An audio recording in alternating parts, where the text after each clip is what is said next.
sukacita menaikkan pujian kita di hadapan Tuhan. Mari semua bangkit berdiri bersama-sama. Kita mau serahkan ibadah kita sore hari ini. Tuhan, kami bersyukur hari ini kami ada di rumah-Mu. Kerinduan kami Tuhan menaikkan pujian, sembah kami di hadapan-Mu Yesus. Kami rindu berjumpa dengan Engkau. Kami rindu Tuhan melawat setiap kami. Tidak ada yang terlewatkan, menjamah setiap hati kami. Karena kami tahu Engkau adalah jawaban dalam hidup kami Tuhan. Terima kasih Bapa. Kami serahkan ibadah kami dari awal sampai akhirnya ke dalam nama Yesus Kristus Tuhan. Mari jemaat bersama-sama katakan amin. Haleluya. Haleluya.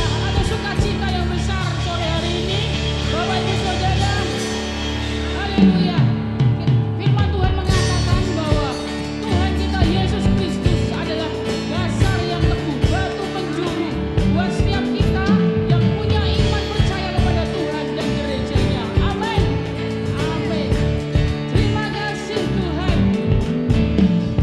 Yesus, Kau dasar yang teguh, amanku bersamamu. Yesus, Kau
di saat kami mengalami kelemahan.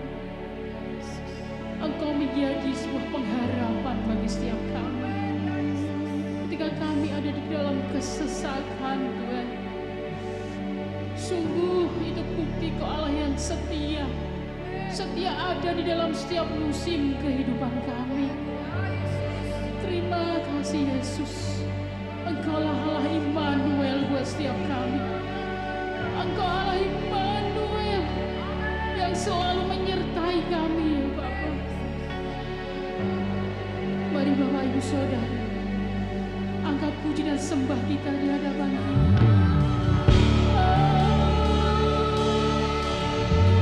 Katakan Engkau Allah yang setia. Katakan Engkau Allah yang luar biasa atas hidup kami. Terima kasih Tuhan.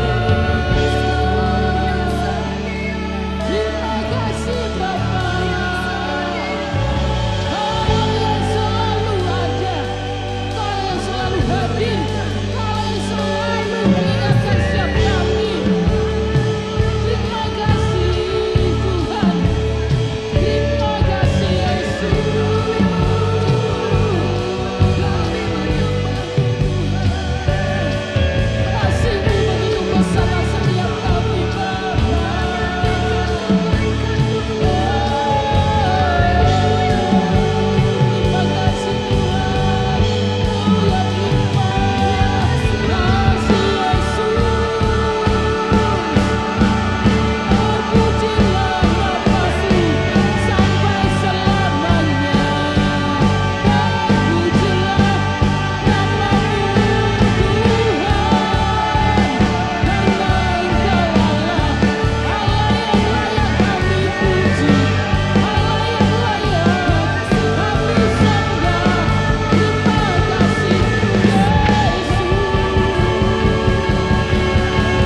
kasih Bapa, kami serahkan Tuhan ibadah kami, firman-Mu sore ini hanya ke dalam tangan kasih penyertaan-Mu. Hanya di dalam nama Tuhan Yesus, kita semua yang siap untuk menerima firman Tuhan, katakan bersama, amin. Puji nama Tuhan, Shalom. Apa kabar hari ini Bapak Ibu? Tetap penuh sukacita? Meskipun kondisi di luar gonjang-ganjing? Ya, kita harus tetap sukacita karena kondisi ini bisa membuat kita goyah, ya. Kondisi ini bisa membuat kita lemah. Nah, hari ini kita akan kembali belajar dari tema bulan Agustus ini. Bulan ini istimewa ya Bapak Ibu karena tema dan atmosfernya saling berkaitan, ya. Agustus cenderung dengan semangat, ya, semangat perjuangan, keberanian, pantang menyerah, dan rasanya bukan kebetulan kalau kemudian tema bulan ini tentang berdiri teguh, ya. Ada 5 minggu di bulan ini dan saya mengikuti setiap minggunya penuh dengan berkat yang luar biasa, ya. Dan mulai dari Pak Guntur di minggu pertama, Pastor John, ya, Ibu Ompin, membahas Daud itu nggak pernah habis. Ada aja, ya, ada aja hal-hal baru yang bisa kita dapatkan dari teladan yang Daud lakukan, ya. Ya, berdiri teguh. Jika kita ingin berdiri teguh, maka sebetulnya kita harus berdiri di atas pondasi yang kuat. Ya, dalam Matius 7 ayat 24, orang bijak membuat rumah di atas batu. Batu gambaran dari firman Tuhan. Ya, jika kita taat akan firman Tuhan, maka ketika ada goncangan, ada tabrakan, ada dorongan yang membuat kita menjadi goyah, tidak akan jatuh karena pondasinya kuat. Ya, amin Bapak Ibu. Firman Tuhan inilah yang harus kita pegang menjadi pedoman kita, ya. Nah, kita akan belajar kembali dari kebenaran firman Tuhan yang diambil dari 1 Samuel 17. Dan hari ini temanya adalah I know what I'm doing. Saya tahu yang saya lakukan. Ya. Nah, apa artinya? Ya. Jika kita ingin atau kita mau tahu apa yang kita akan lakukan, maka kita perlu tahu dasarnya. Dasarnya kembali ke firman Tuhan. Kalau kita tahu firman Tuhan, maka saya akan dengan tegas berkata, saya tahu yang akan saya lakukan untuk saya bisa berdiri teguh. Dan itu yang Daud teladankan pada kita, ya. Nah, dasar hari ini kita akan kembali baca dari 1 Samuel 17. Saya tidak akan baca ayatnya secara keseluruhan, tapi Bapak Ibu pasti sudah mengikuti dari minggu pertama sampai dengan minggu keempat yang lalu. Bagaimana kisah heroik dari Daud melawan Goliat, ya. Ini gambaran posisi perang antara Israel dengan Filistin, ya. Filistin ada di daerah Soko dan Israel di lembah Tarbantin, ya. Selama 40 hari itu Goliat itu menantang duel, ya. Dan orang Israel tidak ada yang berani.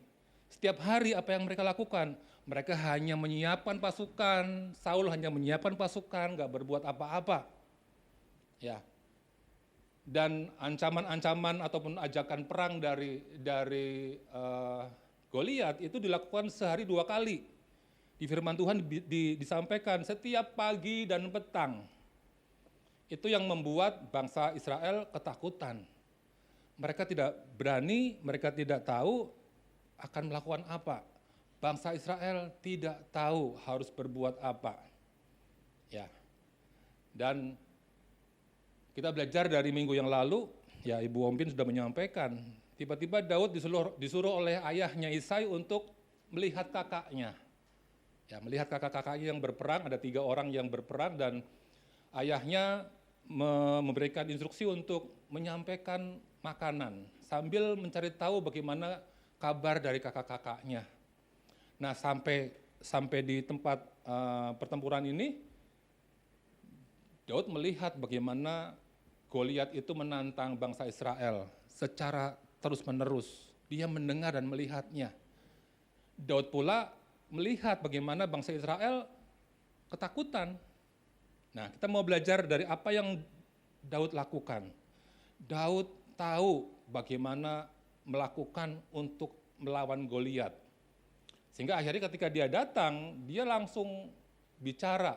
Siapa sih itu orang yang tidak bersunat, yang berani menantang barisan tentara Allah dengan lantangnya? Tapi apa yang terjadi ketika Daud dengan beraninya menyampaikan itu? Beberapa orang menganggap Daud tidak pantas, menganggap Daud lemah, menganggap Daud tidak mungkin bisa melawan Goliat. Nah, kita akan belajar Bapak Ibu. Yang pertama, apa yang Daud lakukan sehingga Daud berani untuk menantang Goliat, bahkan dia berbicara dengan sangat-sangat jelas. Ya, yang pertama, penguasaan diri. Ya, ketika Daud sampai di pertempuran, kakaknya itu langsung menganggap rendah Daud. Ngapain sih kamu ke sini? Ya, ngapain kamu ke sini? Kemudian kau titipkan kepada siapa kambing yang 2 dan 3 ekor itu di padang? Itu kesan meremehkan Bapak Ibu. Ya, kita baca dari 1 Samuel 17 ya. Saya akan bacakan untuk Bapak Ibu dan Saudara. Ya, 1 Samuel 17 ayat 28. Ketika Eliab, kakaknya yang tertua, mendengar perkataan Daud kepada orang-orang itu, bangkitlah amarah Eliab kepada Daud sambil berkata, "Mengapa engkau datang? Dan pada siapakah kau tinggalkan kambing domba yang 2-3 ekor itu di padang gurun? Aku kenal sifat pemberanimu dan kejahatan hatimu. Engkau datang kemari dengan maksud untuk melihat pertempuran." Ya, ini ada kesan meremehkan dari kakaknya. Ya, kakaknya itu sebetulnya nggak suka Daud datang, ya, nggak suka. Ngapain sih kamu datang-datang, tuh ya, ngerepotin. Dan ketika datang, Daud komentarnya demikian berani, ya, demikian berani. Ini yang pertama. Ketika Eliab datang melihat Daud, kemudian Eliab bilang, "Ngapain kamu ke sini? Saya tahu sifat pemberanimu." Dan itu dianggap sesuatu yang jahat menurut Eliab. Nah, kalau kita baca di ayat di pasal 16 ya, sebelum kejadian Goliat ini, di pasal 16 itu sebetulnya sudah ada kejadian di mana Daud menerima urapan ya dari Samuel untuk menggantikan Saul. Ya. Apa yang Samuel lihat pertama? Dia melihat Eliab dan kemudian dia bicara, mungkin ini orang yang Tuhan pilih untuk menggantikan Saul. Tapi Tuhan bilang, bukan, jangan lihat parasnya yang besar. Ya, akhirnya Daud yang diterima. Eliab masih kesel sama Daud. Masih kesel karena bukan dia yang diurapi, tapi Daud. Sehingga ketika Daud datang di pertempuran, dia tidak suka. Itu perlakuan yang Daud terima pertama kali ketika dia datang. Ada perlakuan yang lain. Yang kedua, Saul pun juga menganggap Daud itu tidak akan mungkin melawan Goliat. Ya, di 1 Samuel 17 ayat 33. Tetapi Saul berkata kepada Daud, "Tidak mungkin engkau dapat menghadapi orang Filistin itu untuk melawan dia, sebab engkau masih muda. Sedang dia sejak dari masa mudanya telah menjadi prajurit." Ya, Saul melihat fisik. Saul kenal Daud ini, karena Daud adalah pemain kecapinya Saul ketika Saul sedang galau, gundah gulana, ada roh yang merasuk di hidupnya, dan ketika dia tidak nyaman, Daud kemudian memainkan kecapi dan dia merasa nyaman. Dia kenal Daud, ya. Dia kenal Daud, sehingga ketika Daud bilang, saya akan melawan, Saul nggak percaya, karena Saul tahu Daud itu adalah gembala dan hanya bisa memainkan kecapi. Ya, nggak ada perawakan-perawakan yang menjadikan Saul yakin kalau Daud itu bisa melawan Goliat. Dua perlakuan melecehkan ini sebetulnya bisa saja disikapi oleh Daud dengan marah, dengan melawan, dengan ingin menunjukkan. Ya, bisa saja Daud ingin menunjukkan kepada Saul, kepada Eliab, kepada bangsa Israel bahwa dia bisa melawan Goliat. Ya, Eliab dan Saul itu underestimate, ya, menganggap rendah, menganggap tidak mungkin Daud melakukannya. Karena apa? Daud dibandingkan dengan dirinya, ya, dibandingkan dengan Eliab yang gagah perkasa, prajurit, dibandingkan dengan Saul yang juga seorang yang gagah perkasa dan dia mampu untuk menjadi raja. Gak mungkin. Kemudian Saul melihat Daud masih muda. Ya. Daud tidak berpengalaman karena dia hanya seorang gembala yang menggembalakan kawanan dombanya hanya 2 dan 3 ekor saja, nggak besar Bapak Ibu, nggak banyak. Ya. Kemudian Daud tidak bisa memakai peralatan perang. Ya, bagaimana mungkin? Ya, seorang yang tidak bisa memakai peralatan perang kemudian mau berperang. Ya. Nah, sementara Daud itu bisa menguatkan dirinya. Dia menguasai dirinya untuk tidak marah. Ya, Bapak Ibu, dia sudah menerima urapan loh. Betulnya dia bisa saja bilang, saya ini Raja Israel loh. Ya, kalau orangnya tidak tenang, tidak bisa menguasai dirinya, Daud akan membuktikan dengan apa? Dengan pembuktian apa yang mereka minta. Ya, kalau mereka minta pakai baju perangnya, dia akan pakai baju perang dan kemudian melawan Goliat dengan cara-cara mereka. Tapi tidak dengan Daud. Daud tetap tenang, sabar, tidak membalas. Ya. Bahkan Daud bisa mengencourage, bisa menguatkan Saul. Daud bilang kepada Saul, jangan tawar hati, saya akan melawan dia. Ya. Kemudian Daud bisa bersaksi, ya, kepada Saul bahwa selama dia di padang gurun menggembalakan domba, banyak pengalaman-pengalaman bersama-sama dengan Tuhan, dan Tuhan memberikan kemenangan kepada Daud. Ya, Daud akhirnya bisa meyakinkan Saul. Ya, kalau kita baca nanti di ayat selanjutnya, kemudian Saul memberikan baju perangnya. Ya. Kita belajar Bapak Ibu dari apa yang Daud lakukan. Ya, Daud bisa menguasai diri. Bagaimana dengan kita? Ya, saat kita diremehkan, direndahkan, apakah kita langsung bereaksi untuk marah? Saat kita tidak diapresiasi, saat kita ditolak, tidak diinginkan, mungkin dihina atau dipermalukan, maka umumnya kita akan menggunakan cara-cara dunia. Kita akan marah, kita akan meluapkan hawa nafsu kita dengan membalas, atau paling tidak kita bertahan. Ya, ingin membuktikan kepada orang-orang yang meremehkan bahwa saya bisa. Tapi Daud tidak melakukan ini. Dia tetap tenang. Dia tetap menyampaikan dengan tenang apa yang dia tuju, dia maksud, ya. Sehingga akhirnya bukan ini yang Daud lakukan. Daud menggunakan cara-cara yang lebih tepat. Daud menggunakan cara-cara Tuhan. Dia menggunakan firman Tuhan untuk menjawab Eliab dan Saul. Ya. Ada penguasaan diri yang baik dari Daud. Dia tetap tenang, dia sabar, ya. Kemudian dia tahu, ya bukan hak dia untuk membalas.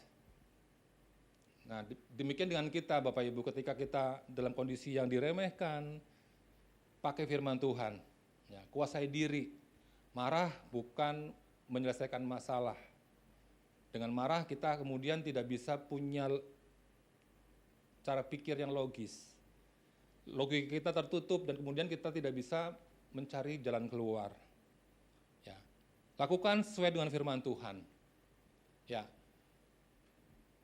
Dalam Galatia 5 ayat 22 sampai dengan 23 sangat jelas bagaimana penguasaan diri adalah bagian dari buah roh, ya.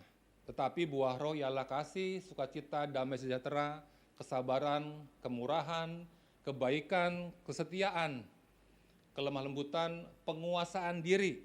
Tidak ada hukum yang menentang hal-hal itu. Ya.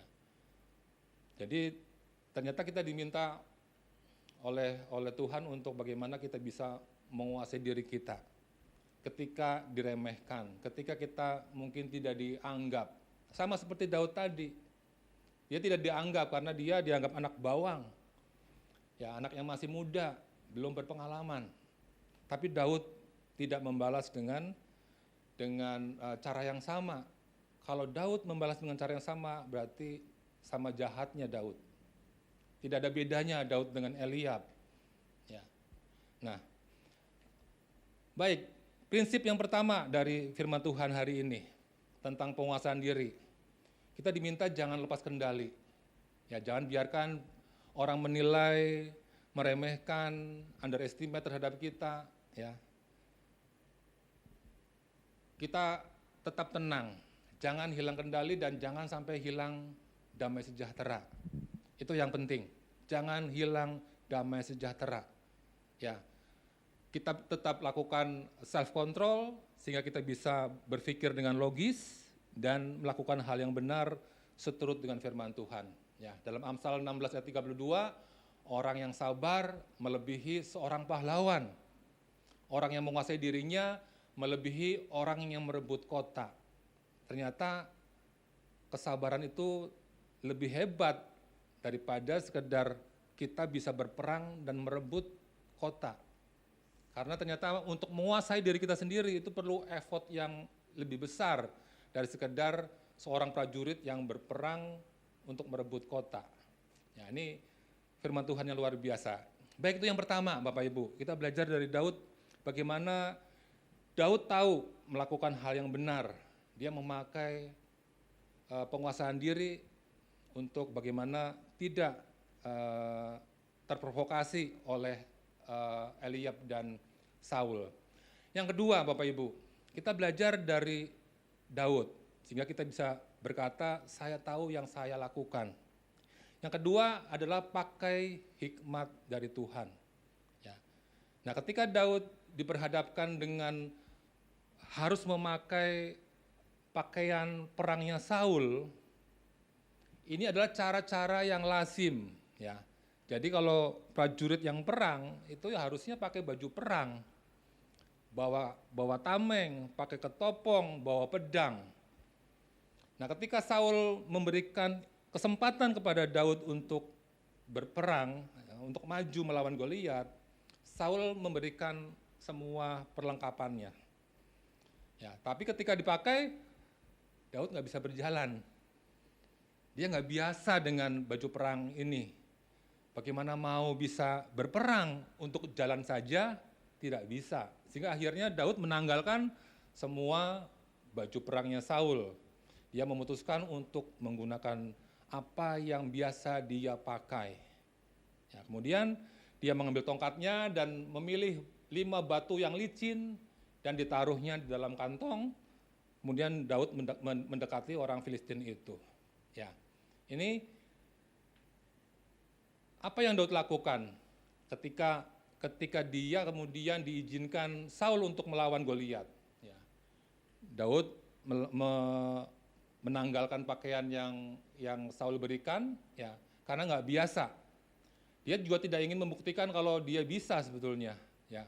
Kalau dia ingin membuktikan sebetulnya, ya dia pakai bajunya Saul, kemudian dia maju menggunakan baju perang itu. Tapi Daud memutuskan untuk tidak menggunakan itu. Ya. Kemudian Daud memilih untuk menggunakan cara yang tidak biasa untuk berperang, tapi yang biasa dia gunakan ketika dia menjadi gembala. Apa itu? Dia menggunakan umban dan batu. Karena itu menjadi keahliannya, itu skillnya Daud. Sehingga dia memilih untuk menggunakan cara yang tidak lazim untuk berperang, tapi yang biasa dan sering dia lakukan ketika dia menggembala. Nah, ada hal yang menarik Bapak Ibu.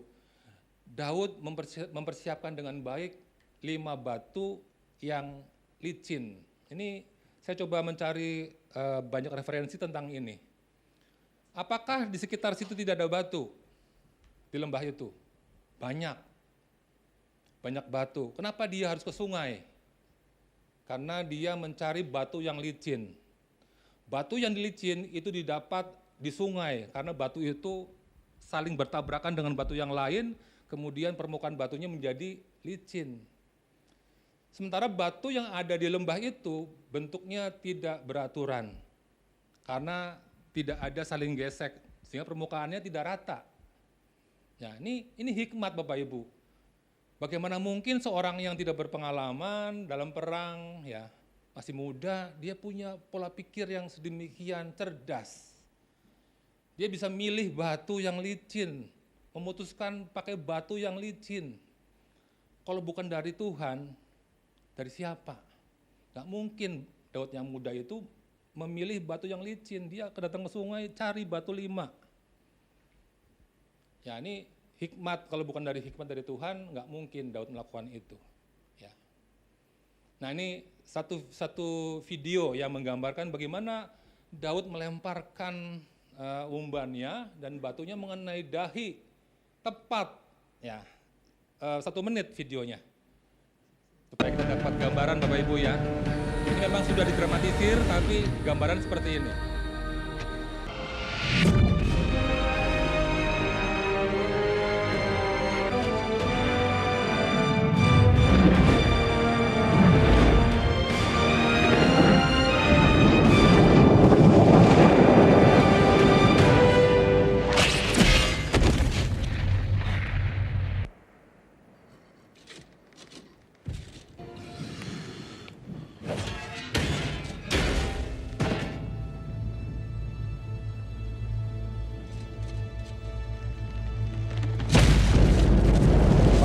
Bagi dahi ya, bagian yang kosong, yang tidak terlindungi.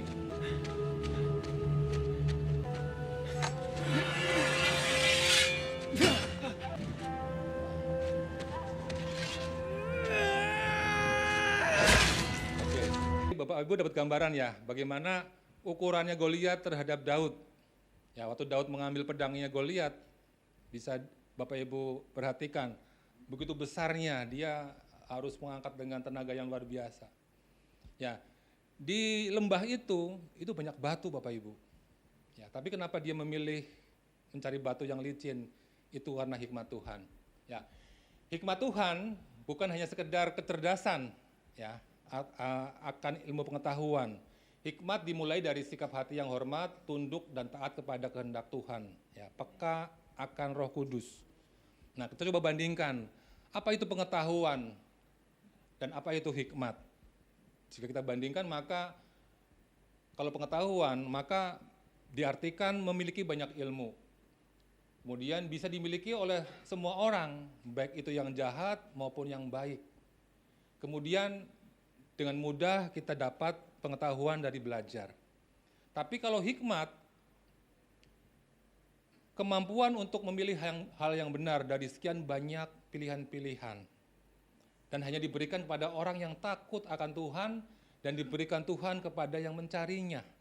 Ya, dalam Yakobus 1 ayat 5, jika di antara kamu ada yang kekurangan hikmat, hendaklah ia memintakannya kepada Allah.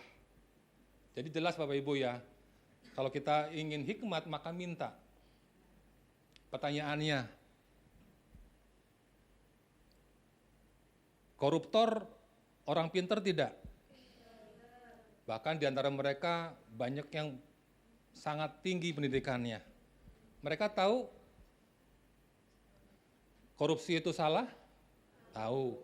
Tapi mereka nggak pakai hikmat yang ada dalam dirinya, yang sudah dia ketahui, yang sudah diberikan oleh Roh Kudus bahwa korupsi itu tidak benar. Tapi mereka tetap melakukan, karena mereka tidak takut akan Tuhan. Mereka berani berlaku serong dan akhirnya tidak lagi peka terhadap perkataan Roh Kudus melalui hikmat Tuhan yang diberikan kepada kita. Ya, ini penting bagi kita Bapak Ibu. Kemudian yang kedua, bagaimana hikmat itu merubah Daud melihat Goliat itu dengan cara pandang yang berbeda dari kebanyakan orang. Saul dan pasukan Israel melihat Goliat itu sebagai masalah. Goliat itu tidak terkalahkan dan pasti akan bikin Israel kalah. Tapi berbeda dengan Daud. Daud melihat Goliat itu sebagai musuh yang dapat dia kalahkan. Tantangan yang bisa dia kalahkan. Merupakan kesempatan untuk bisa memenangkan peperangan. Nah, dari point of view yang berbeda, dari cara pandang yang berbeda, kebanyakan orang pesimis dengan melihat Goliat. Tapi Daud melihat peluang. Daud optimis. Karena apa? Karena Daud punya pengalaman banyak bersama-sama dengan Tuhan ketika dia di padang gurun. Itulah yang membuat iman dia menjadi yakin. Mindset-nya menjadi yakin bahwa saya bisa mengalahkan. Ya, Bapak Ibu, saya kasih ilustrasi yang membuat kita lebih jelas. Ya, ini ilustrasi yang sudah sering sekali disampaikan. Ada 2 orang sales sepatu dikirim ke Afrika. Orang Afrika itu tidak pakai sepatu. Ya. Sama-sama melihat kondisi yang sama, 2 orang ini memiliki cara pandang yang berbeda. Nah, orang yang pesimis melihat kondisi ini merupakan masalah. Nggak mungkin mereka bisa pakai sepatu, karena sehari-hari mereka nggak bersepatu kok, gitu ya.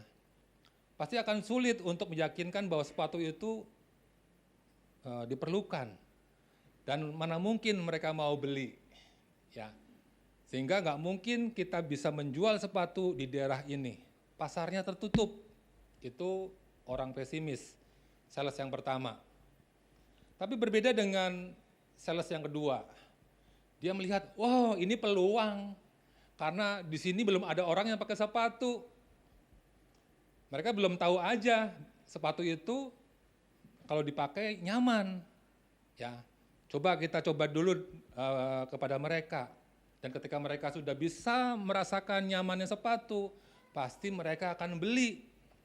Ini pasar yang besar dan terbuka untuk penjualan sepatu di tempat ini. Sama-sama melihat kondisi yang sama, 2 orang ini memiliki cara pandang yang berbeda. Sama seperti 12 pengintai yang Musa kirim untuk melihat Kanaan. 10 melihat bahwa ini bangsanya raksasa, kubu-kubu kotanya. Gak mungkin kita bisa mengalahkan mereka. Kita seperti belalang, langsung ciut, langsung takut. Tapi Yosua dan Kaleb punya point of view yang berbeda. Dia melihat bahwa tanah Kanaan itu tanah yang sangat-sangat subur, berlimpah susu dan madunya. Kita yakin pasti akan masuk ke sana. Nah, inilah yang kita belajar dari Daud, Bapak Ibu. Dia melihat satu kondisi yang dilihat orang banyak, hal yang bermasalah, tapi Daud menyatakan ini kesempatan untuk menyatakan kemuliaan Tuhan. Ya. Nah, yang kedua, prinsip firman Tuhan yang kita akan dapatkan dari apa yang Daud lakukan, sehingga kita bisa berkata, saya tahu yang saya lakukan. Ya. Pakai hikmat Tuhan. Saat kita hidup seturut dengan firman Tuhan, maka Tuhan akan memberikan hikmat-Nya. Sehingga kita dimampukan untuk berpikir, bertindak, dan memilih yang benar. Ya, Amsal 2 ayat 6, karena Tuhanlah yang memberikan hikmat, dari mulutnya datang pengetahuan dan kepandaian. Oke, kita sudah dapat 2 ya Bapak Ibu. Yang pertama adalah penguasaan diri, yang kedua adalah pakai hikmat Tuhan. Yang ketiga ini Bapak Ibu pasti sudah pernah mendapatkan dari khotbah Pastor John yang kedua, minggu kedua. Ada yang ingat? Confident menjadi Godfidence. Ya, yang ketiga adalah mengandalkan Tuhan. Daud mengandalkan Tuhan. Ya. 1 Samuel 17 ayat 45. Tetapi Daud berkata kepada Filistin itu, engkau mendatangi aku dengan pedang dan tombak dan lembing. Tetapi aku mendatangi engkau dengan nama Tuhan semesta alam, Allah segala barisan Israel yang kau tantang itu. Ya, ini pernyataan deklarasi iman yang luar biasa Bapak Ibu. Ya. Bahkan ketika tadi digambarkan dengan visual video, Daud mendatanginya itu tidak jalan. Dia lari mengejar Goliat. Ya, dia lari. Bukan jalan pelan-pelan, bukan ragu-ragu. Nah, ini pernyataan iman yang luar biasa. Daud tidak panik, Daud tidak overconfident juga, tapi dia confidence. Ya, dia Godfidence. Karena dia tahu Tuhan ada di pihaknya. Ya, pengalaman-pengalaman dia selama dia mengembalakan kambing domba membuat dia yakin kalau Tuhan itu tidak akan meninggalkan dia. Ya, dia berdiri dengan iman dan percaya penuh bahwa dia tahu Tuhan bersama dengan dia. Ada yang bilang Daud nekat. Kita sepakat ya Bapak Ibu, kalau dari visual tadi meskipun agak didramatisir, tapi kita tahu Daud itu perhitungan, bukan nekat. Ya, bukan nekat, tapi perhitungan, karena dia tahu akan kemampuannya. Dia tahu Tuhan ada di pihaknya. Ya. Sehingga waktu awal dia sebelum melawan Goliat, dia sudah mendeklarasikan bahwa dia akan menang dan dia akan memenggal kepalanya, dan itu semua terjadi. Ya, itu semua terjadi dengan iman yang dia deklarasikan. Nah, Bapak Ibu, confident saja tidak cukup ternyata, ya. Kemarin khotbah Pastor John terkait dengan skill, kita diminta untuk mempunyai skill, ya. Kita diminta untuk mempunyai kemampuan, tapi ternyata kemampuan saja tidak cukup, ya. Confident saja tidak cukup, kita diminta untuk lebih dari itu, ya. Apa itu confident? Confident itu memiliki pengetahuan, memiliki kompetensi, punya skill, punya percaya diri. Ya, ternyata tidak cukup. Kita diminta untuk lebih dari sekedar confident dengan menambahkan penyertaan Tuhan. Dengan menambahkan mengandalkan Tuhan. Ya, jadikan Tuhan di pihak kita, maka kita akan Godfidence. Ya, confident rooted on God. Confident yang berakar kepada Tuhan. Sehingga kita bisa berkata, segala perkara dapat kutanggung di dalam Dia yang memberi kekuatan kepadaku. Karena Daud tahu di dalam kehidupannya ada penyertaan Tuhan. Nah, Bapak Ibu, bagaimana dengan kita? Apakah kita sudah mengandalkan Tuhan dalam setiap kehidupan kita? Ini pun menjadi introspeksi buat saya. Kadang saya merasa saya bisa melakukannya. Saya sudah terbiasa melakukannya. Ya, sangat confident menyelesaikan setiap masalah dengan hanya menggunakan kemampuan sendiri, lupa berdoa, lupa mengandalkan Tuhan. Ini menjadi introspeksi saya untuk selalu mengandalkan Tuhan. Mungkin sederhana Bapak Ibu, perjalanan dari Semarang ke Jakarta, udah setiap minggu. Ya, sudah hafal.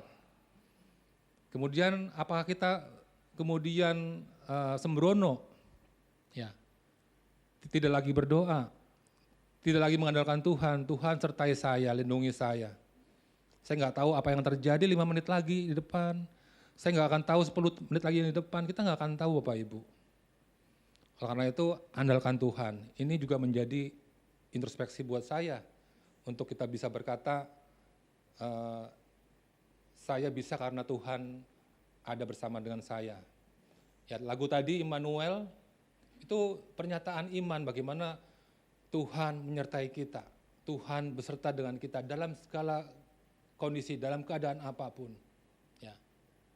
Keadaan kita saat ini benar-benar membuat kita goyah Bapak Ibu. Mudah sekali untuk kita goyah dan takut. Tapi percayalah kalau kita bersama dengan Allah, Allah kita ada dalam kita, maka yakinlah Immanuel itu dapat terjadi pada kehidupan kita. Ya.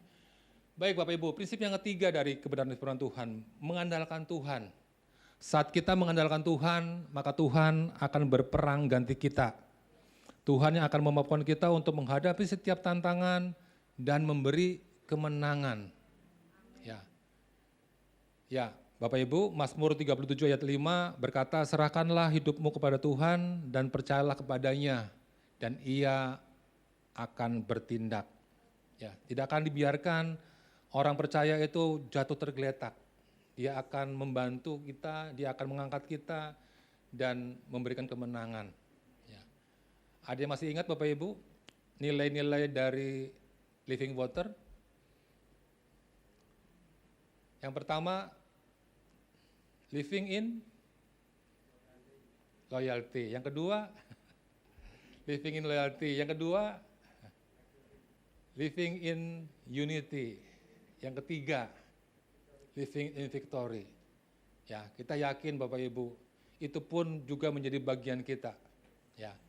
Bapak Ibu jangan bosan ya kalau saya sering menyampaikan sosialisasi tentang nilai-nilai di WA group Living Water ya. Supaya kita nggak lupa, kita punya 6 nilai ya. Dari singkatan living.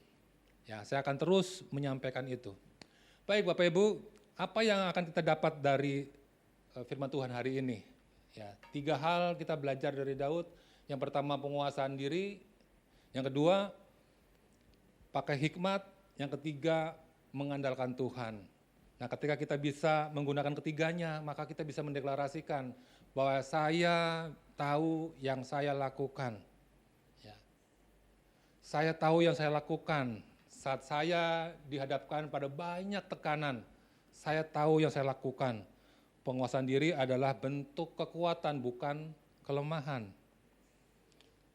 Saat orang meragukan dan merendahkan saya tahu yang saya lakukan. Ya. Saya akan melakukan sesuatu sesuai dengan kehendak Tuhan, bukan mencari pembenaran diri. Saat saya dihadapkan untuk mengambil keputusan yang sulit, saya tahu yang saya lakukan. Saya akan pakai hikmat dari Tuhan. Bertanya kepada Roh Kudus, sehingga saya mampu memilih melakukan hal yang benar. Ya. Saat saya dihadapkan untuk mengambil keputusan yang sulit, itu yang kita minta. Saat saya takut untuk melangkah, saya tahu yang saya lakukan, saya akan mengandalkan Tuhan. Maka Tuhan Allah yang akan memberikan kemenangan dan menyertai kita. Amin Bapak Ibu. Amin. Sehingga kita berani berkata, saya tahu yang saya lakukan. Ya. Ya, firman Tuhan yang luar biasa menjadi berkat juga buat saya, karena ketika saya mempersiapkannya, rasanya Daud ini nggak ada habisnya untuk digali. Teladan dari Daud banyak sekali yang bisa kita contoh. Ya, dalam kehidupan sehari-hari kita bisa meneladani Daud, dan bagaimana Daud menjadi orang yang sangat intim dengan Tuhan. Ya. Kita tahu naik turun kehidupan Daud, ada hal-hal yang dia lakukan tidak benar, tapi dia melakukan pertobatan yang sempurna. Ya, bahkan Tuhan kemudian sangat berkenan kepada dia. Ya, baik Bapak Ibu Saudara, kita akan bersama-sama menaikkan satu pujian yang menjadi berkat bagi kita atas firman Tuhan yang sudah sama-sama kita dengar. Mari kita nyanyikan Hatiku Percaya. Haleluya Yesus.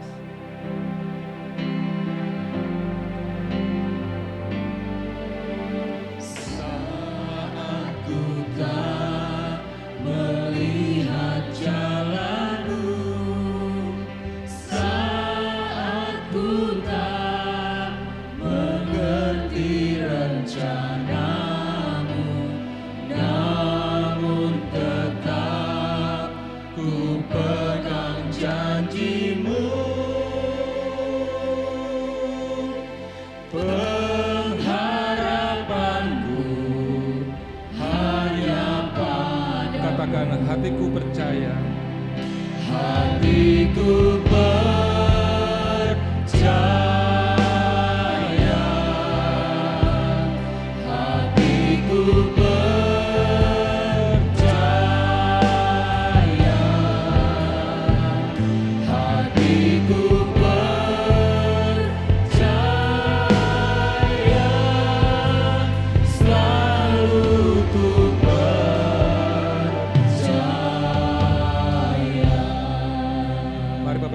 bangkit berdiri.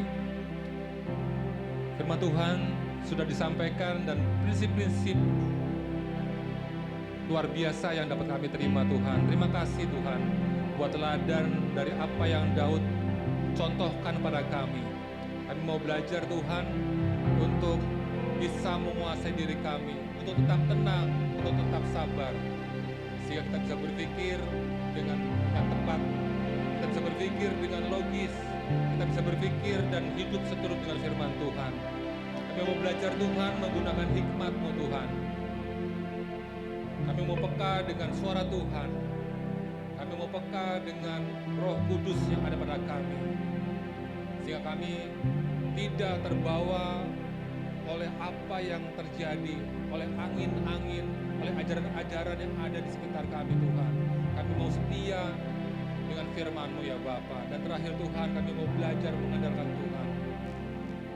Dalam setiap keadaan kami Tuhan, kami mau belajar Engkau ada dalam kehidupan kami. Terima kasih Tuhan.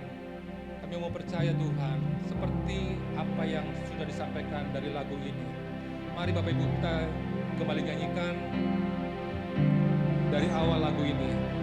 Haleluya.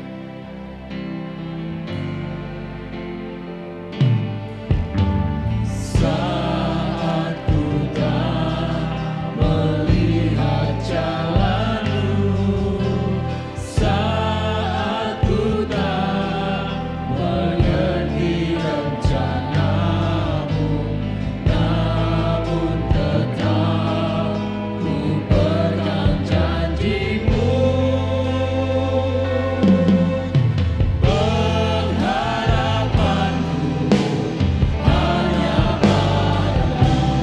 Hatiku percaya Tuhan. Hatiku percaya,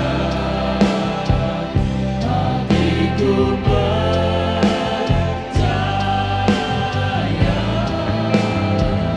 hatiku percaya,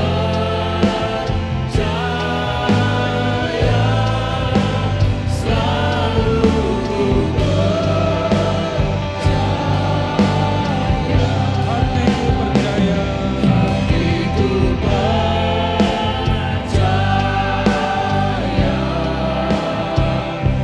hatiku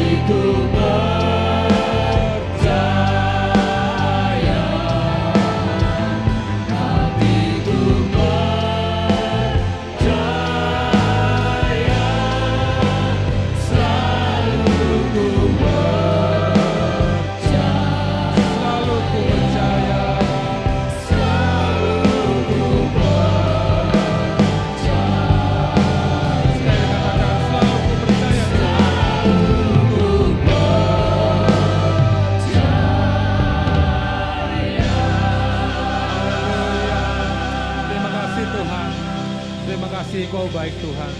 Terima kasih untuk setiap firman yang sudah kami dengar hari ini. Kami kembali dikuatkan untuk tetap teguh berdiri di dalam-Mu ya Bapa. Kami sanggup karena kami bersama dengan Engkau. Kami sanggup karena kami ada Engkau di dalamnya ya Bapa. Terima kasih Yesus. Terima kasih setiap teladan yang sudah kami ambil dari firman-Mu boleh menjadi rema dalam kehidupan kami, boleh menjadi berkat dalam kehidupan kami. Kami tidak takut Tuhan, karena Engkau bersama-sama dengan kami. Terima kasih Yesus. Di dalam nama Tuhan Yesus, haleluya, amin. Mari saudara, kita akan akhiri ibadah kita. Dan mari kita bersama-sama, sebelumnya kita akan berdoa bagi bangsa kita saudara. Kita ingin supaya bangsa kita dicurahkan damai,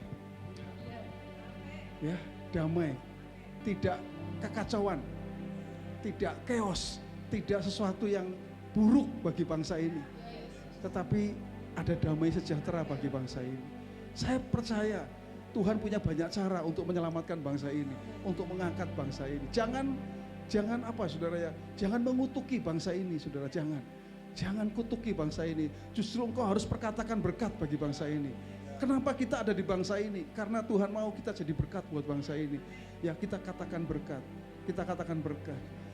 Mari saudara, kita akan berdoa terlebih dahulu untuk bangsa kita. Tuhan, kami saat ini menyerahkan bangsa kami ke dalam tangan-Mu ya Tuhan. Hari-hari ini Tuhan, terjadi banyak hal di bangsa ini ya Tuhan. Mungkin ada kekecewaan, ada ketidakadilan, ada rasa tidak percaya. Ada banyak hal yang terjadi di bangsa ini Tuhan. Tetapi kami tahu Tuhan, Engkau Tuhan yang empunya bangsa ini. Engkau yang memiliki bangsa ini. Itu sebabnya kami mau berdoa. Kami menyerahkan bangsa kami ke dalam tangan-Mu ya Tuhan. Kiranya Tuhan curahkan damai sejahtera-Mu atas bangsa ini ya Tuhan. Supaya bangsa ini menjadi bangsa yang damai sejahtera. Bangsa ini menjadi bangsa yang memiliki Tuhan hati yang takut akan Tuhan. Hamba-Mu berdoa mulai dari pemimpin-pemimpin yang di atas, mulai dari Bapak Presiden Prabowo. Tuhan berikan hikmat hari-hari ini untuk mengambil keputusan yang benar ya Tuhan. Tuhan yang akan taruh hikmat-Mu atas Bapak Presiden kami ini Tuhan. Supaya setiap keputusannya adalah keputusan yang benar-benar akan menjadi solusi bagi bangsa ini ya Tuhan. Hamba-Mu perkatakan di dalam nama Tuhan Yesus, nyatakan kuasa-Mu bagi bangsa ini ya Tuhan. Nyatakan kasih-Mu bagi bangsa ini. Nyatakan berkat-Mu bagi bangsa ini ya Tuhan. Inilah yang menjadi doa kami ya Tuhan. Kami mengasihi bangsa kami Tuhan. Kami tahu Tuhan, Engkau terlebih mengasihi bangsa ini. Itu sebabnya Tuhan, kami berdoa dan kami memohon kepadamu ya Tuhan. Nyatakanlah belas kasihan-Mu bagi bangsa kami Indonesia ini ya Tuhan. Nyatakanlah belas kasih-Mu ya Tuhan. Kami patahkan orang-orang yang berniat jahat dalam nama Tuhan Yesus. Tuhan singkirkan ya Tuhan. Kalau ada orang-orang yang berniat jahat, bahkan dibalik semuanya ini, kalau ada orang-orang yang ingin mengambil kesempatan dengan hal-hal yang terjadi hari-hari ini Tuhan, dalam nama Yesus, Tuhan yang menjagai Tuhan, Tuhan jagai Tuhan. Kami perkatakan dalam nama Tuhan Yesus, bangsa ini diselamatkan oleh Tuhan. Terima kasih Tuhan, terima kasih Tuhan Yesus. Kami mau berdoa untuk setiap jemaat Tuhan. Tuhan kiranya yang memberkati juga setiap anak-anak-Mu di tempat ini ya Tuhan. Apapun yang sedang dihadapi, apapun yang sedang dialami Tuhan. Yang sakit Tuhan sembuhkan dalam nama Yesus. Yang membutuhkan Engkau, yang membutuhkan jalan keluar dari masalah yang sedang dihadapi, dalam nama Yesus Engkau yang menyatakan hikmat-Mu, Engkau yang menyatakan ya Tuhan arahan demi arahan-Mu, supaya setiap anak-anak-Mu ini bisa menemukan jalan keluar dari setiap permasalahan yang mereka hadapi. Berkati setiap rumah tangga, keluarga-keluarga umat-Mu ya Tuhan. Dalam nama Yesus yang akan memulai bisnis yang baru, hamba-Mu perkatakan dalam nama Yesus, Tuhan berkati ya Tuhan. Berikan pintu-pintu yang dibukakan, semuanya lancar ya Tuhan. Dalam nama Yesus kami percaya, orang benar, anak cucunya tidak akan pernah meminta-minta ya Tuhan. Itu yang kami perkatakan terjadi untuk jemaat-Mu di tempat ini ya Tuhan. Terima kasih Bapa di surga, terima kasih Tuhan. Jemaat yang dikasih Tuhan, angkat tangan-Mu dan terimalah berkat dari Tuhan. Tindakan profetik engkau mengangkat tangan, artinya engkau siap menerima berkat dari Tuhan. Siap terima. Jadilah engkau orang percaya yang selalu mengandalkan Tuhan dalam kehidupanmu. Karena Tuhan akan membuat engkau seperti pohon yang ditanam di tepi aliran air. Kau tidak pernah takut tahun kering.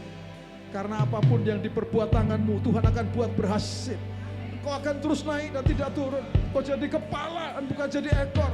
Bahkan surga terbuka, dibukakannya tingkap di langit, dicurahkannya berkat bagi setiap engkau. Apa yang dicari oleh bangsa-bangsa di dunia, apa yang dimakan, yang diminum, yang dipakai, Bapamu yang di sorga tahu bahwa engkau pun memerlukan semuanya itu. Tetapi carilah dahulu kerajaan Allah dan kebenarannya, maka semuanya akan ditambahkan kepadamu. Dan pada akhirnya Tuhan, hanya bagimu-lah segala pujian, segala hormat, segala kemuliaan, dahulu, sekarang, sampai selama-lamanya. Jemaat yang dikasih Tuhan, pulanglah ke rumahmu masing-masing dengan membawa berkat dari Tuhan. Tuhan memberkati engkau dan melindungi engkau. Tuhan menyinari engkau dengan wajahnya dan memberi engkau kasih karunia. Tuhan menghadapkan wajahnya kepadamu dan memberi engkau damai sejahtera. Roh Kudus menyertai engkau mulai sekarang ini sampai selama-lamanya. Di dalam nama Tuhan Yesus, orang percaya katakan bersama-sama, amin. Haleluya. Dan disambut.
Tuhan memberkati.